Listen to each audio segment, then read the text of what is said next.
Donc moi, je m'appelle Yael Amselem-Mingui, je suis chercheure en sociologie à l'Institut national de la jeunesse et de l'éducation populaire.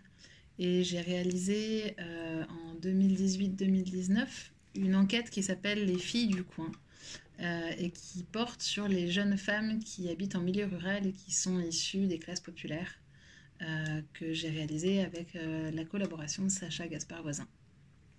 On est parti du constat qu'il y avait 1 jeune sur 5 qui habitait en milieu rural aujourd'hui en France et qu'on savait encore peu de choses sur les jeunes ruraux. Alors il y a le travail fondamental de Lambert et Galland dans les années 90, puis après plus grand chose jusqu'au travail de Nicolas Renaï, et puis bien plus récemment celui de Benoît Coquart et celui, après plus sur les filles, de Sophie Orange et Fanny Renard. Et en fait, ce qui s'est passé, c'est que là, l'idée, c'était de voir au moment de l'adolescence et de l'entrée dans l'âge adulte, qu'est-ce qui se passe en matière de conditions de vie, comment tu fais quand tu grandis, quand tu es une fille en milieu populaire et que tu vis en milieu rural. Et on est parti rencontrer des filles qui habitent en milieu rural de leur point de vue. On n'est pas parti d'une carte INSEE, mais on est parti de les rencontrer parce qu'elles habitaient en milieu rural, parce qu'elles, globalement, elles définissaient leur coin comme étant du rural. La définition subjective, qu'est-ce qu'elles en disent? Donc c'était habiter loin, là où il n'y a rien, là où il y a des vaches, là où il n'y a personne qui vient, là où c'est vide, et donc voilà, là où il y a beaucoup d'absence en fait. Et globalement, c'est des villages ou des petites villes qui font moins de 8000 habitants, ça peut être aussi des hameaux ou des maisons très isolées.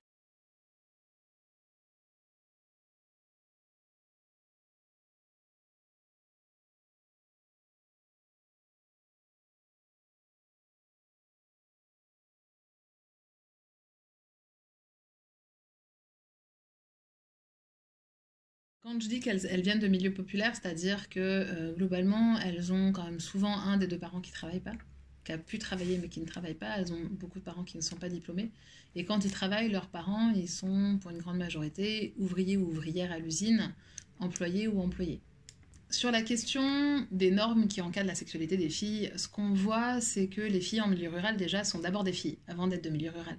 Donc elles partagent, comme les autres filles, beaucoup de responsabilités et notamment de conséquences de leurs actes, de leurs faits, de leur fréquentation, qui reposeraient d'une part sur leur propre réputation et donc en face leur respectabilité, mais aussi sur celle de leurs parents et plus largement de leur famille. Et c'est ce qu'on voit qui est renforcé en milieu rural par rapport au milieu urbain, c'est-à-dire que toute pratique ou toute fréquentation d'une personne qui ne serait pas... alors là, je relisais un entretien tout à l'heure, mais qui disait convenable à ses parents, peut remettre en question à la fois la manière dont les parents ont éduqué leur fille, mais aussi la manière dont la famille a géré la fille. Et donc c'est bien ça les effets, c'est-à-dire que la norme, elle est faite pour et par l'ensemble de l'entourage et pas uniquement par les parents, par le groupe de pères. Elle est construite collectivement par le groupe de pères, donc les filles et les garçons du même âge, par les femmes et par les hommes et par les familles, qui permet et qui enserre les filles dans des rôles sociaux qui sont attendus en matière de sexualité, en matière de fréquentation, en matière de sortie, de manière d'être, de manière de consommer, de manière de faire des loisirs et ou d'investir l'espace domestique. Ce qu'on voit dans l'enquête, c'est que à l'adolescence, c'est quand même très prégnant, toutes ces normes. Elles vont vraiment enserrer les filles dans des pratiques qui vont être limitées et qui vont être d'autant plus limitées que les filles n'ont pas accès aux modes de transport en commun, aux moyens de transport en commun. C'est-à-dire que globalement, quand même, la mobilité est un enjeu pour l'ensemble des personnes qui vivent sur le territoire rural, plus encore pour les jeunes, et parmi les jeunes, plus encore pour les filles. Parce que ce qu'on s'est rendu compte et que les filles nous ont bien dit, c'est-à-dire que dans une fratrie, les garçons ont plus facilement des 2 roues que les filles, motorisées, donc scooter, moto, petite moto, que les filles ont aussi moins souvent des vélos pour aller loin que pour les garçons. Elles peuvent aller faire du vélo autour de la maison, il n'y a pas de problème. Faire du vélo pour faire 20 km pour aller à la ville, c'est plus possible. Et donc comme ça, on voit comment, à travers la question des mobilités, il va y avoir une socialisation dès l'adolescence au fait d'investir l'espace domestique, de rester dans l'espace domestique qui va être conforté par les modèles de femmes avec lesquels on va pouvoir grandir et qu'on va voir évoluer dans son périmètre. Et donc on va avoir comme ça des filles qui aspirent à la mobilité, mais qui pourtant, à qui on ne donne pas les moyens de cette mobilité, avec certains parents qui refusent même que les filles montent sur les scooters des garçons, y compris de leurs fils, enfin de leurs frères du coup aux filles, parce que la route, ça serait dangereux. Alors c'est ça l'argument qui est donné beaucoup aux filles pour dire bah t'auras pas de scooter, t'auras pas de moto parce que la route c'est dangereux, mais c'est parce que c'est dangereux, plus pour une fille ou pour un garçon, non la route c'est dangereux. Mais en fait la route c'est dangereux parce qu'on soupçonne derrière que les filles conduiraient moins bien que les garçons, mais aussi que les filles sauraient pas faire face à une panne, parce que les garçons en fait ils ont été socialisés à tout l'apprentissage mécanique avec leur père notamment, ou leurs oncles, ou les hommes de l'entourage, à aller bouiner dans un moteur. Bon, petite partie de mécanique à laquelle on n'invite que très rarement les filles en fait. Donc derrière, il y a une construction genrée de la mobilité qui va se ressentir au moment de l'adolescence, avec des espaces, des périmètres moins élargis de déplacement, des périmètres qui sont contraints par les déplacements des parents, c'est-à-dire qu'il faut faire des parents taxis pour pouvoir aller chez les unes, chez les autres, et ou bénéficier des relations, des bonnes relations de son entourage avec les parents des autres qui t'emmènent ou les copains des autres qui t'emmènent. Et tout ça, ça veut dire entretenir des réseaux, et ces réseaux sont des réseaux qui se connaissent, avec un poids de l'interconnaissance qui font que si tu vas dans telle ville ou dans tel endroit, tout le monde le saura. Pendant la période de la jeunesse, pour tous les jeunes, la construction du couple, l'expérimentation sexuelle, c'est quelque chose qui est vraiment très important, qui prend beaucoup de place. Beaucoup plus encore dans la parole et dans ce qu'on écrit que dans ce qu'on vit, parfois. Ce qui est intéressant là, c'est de voir à quel point les relations amoureuses et ou sexuelles ou les fréquentations des filles sont sues par une grande partie de la population locale, sont commentées par une grande partie de la population, jeunes et moins jeunes, sont réglementées. Tu devrais pas être avec telle personne, tu devrais pas fréquenter machin, lui c'est pas un bon garçon, et sont parfois soutenues aussi. Ah bah tu sais, à la fête du village, je vais te présenter le petit machin, tu le connais pas parce qu'il habite un peu plus loin, mais tu verras c'est un bon gars. Les médias sociaux ils viennent jamais provoquer le questionnement. Par contre, ils viennent accompagner un jeune, ou une jeune en l'occurrence là dans l'enquête, vers ces questionnements-là. Et c'est comme ça qu'on a vu qu'il y a des filles qui ont trouvé des lieux LGBT friendly dans la petite ville du coin alors qu'elles ne savaient pas que c'était LGBT friendly. Ça permet aussi de pouvoir vivre une relation amoureuse sans que ça soit connu de tout le monde, de la terre entière, mais aussi dans un espace qui n'est pas caché, calfeutré, où tu as l'impression que tu fais une bêtise. Dans l'enquête, on a 2 jeunes qui se définissent comme transgenres, et ce qui était intéressant dans leur parcours, c'était de voir comment, quand tu es trans, tu peux retrouver en fait dans l'espace rural, pas forcément de ton coin, mais dans l'espace rural, des ressources et des personnes ressources que tu n'aurais pas forcément identifiées, parce que c'est pas forcément évident et que les gens le disent pas à tout le monde.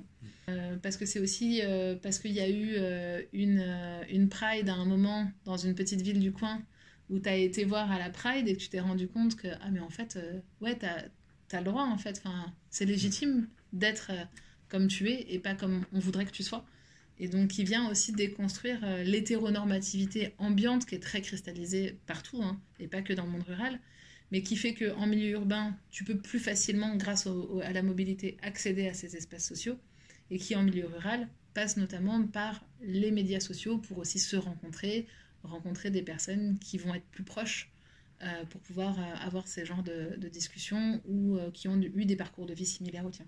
Un truc qui est intéressant dans cette enquête, c'est quand on regarde la spécificité de grandir dans le milieu rural, c'est quand même les enjeux autour de la mobilité. Alors dans l'enquête, ce qui est intéressant, c'est que ça revient tout le temps. C'est vraiment pour aller faire tes courses, pour aller à l'école, pour aller chez des potes, pour avoir une vie amoureuse, pour tout le temps, en fait. Pour aller au travail, t'as tout le temps la question de la mobilité. Et les filles, par contre, disent non, mais moi, j'ai pas bougé.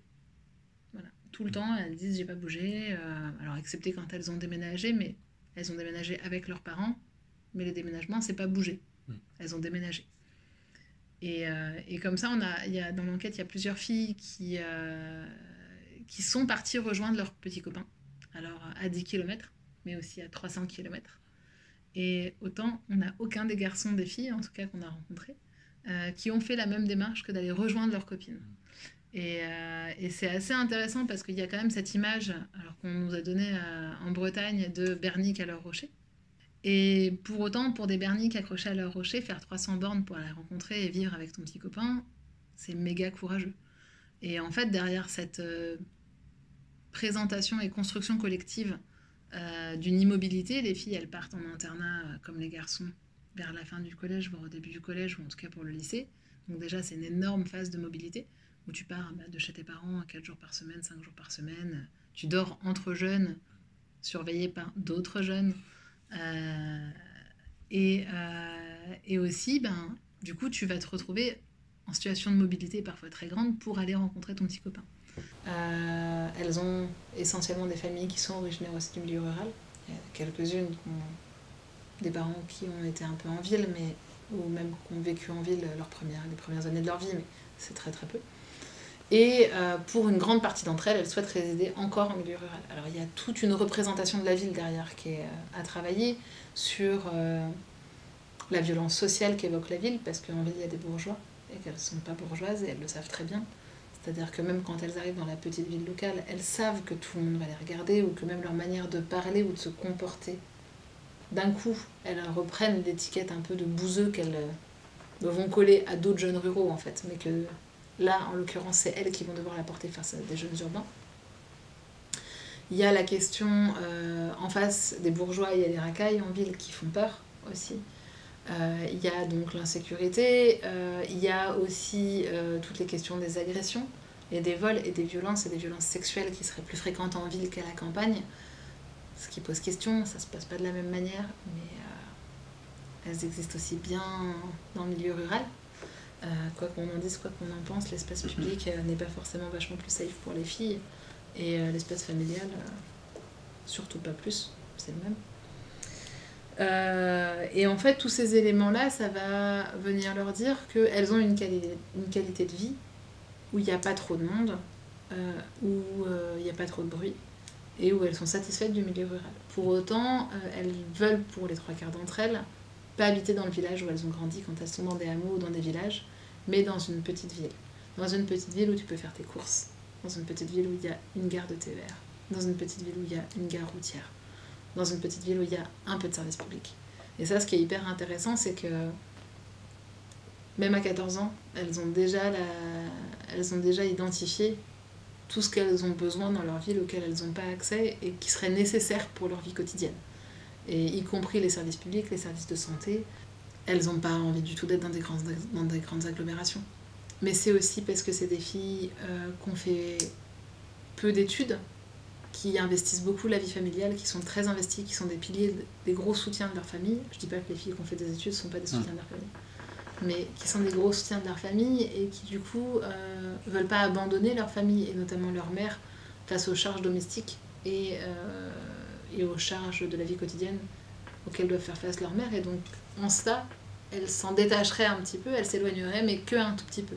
C'est-à-dire tu restes pas très loin pour venir soutenir, mais pour autant tu y es plus, pour pouvoir aussi bénéficier du confort d'être dans une petite ville où tu as un peu tout à proximité sans avoir les problèmes de la ville en fait. Et je pense que derrière, il y a aussi les enjeux autour de l'emploi, des emplois qu'elles peuvent pourvoir ou qu'elles pourvoient déjà et qui sont rarement dans les grandes villes et plus facilement autour des petites villes, puisque que ça soit l'usine ou que ça soit les centres d'animation, les centres sociaux, ou que ça soit les emplois dans le secrétariat ou dans les EHPAD, ils sont essentiellement dans des petites villes, mais pas dans des villages ou dans des hameaux, quoi. Donc voilà, donc je pense que la projection, elle est liée aussi à la scolarité qu'elles ont pu avoir, qui est localement assez ancrée, aux emplois qui leur sont disponibles sur le territoire. Ok, Voilà. merci.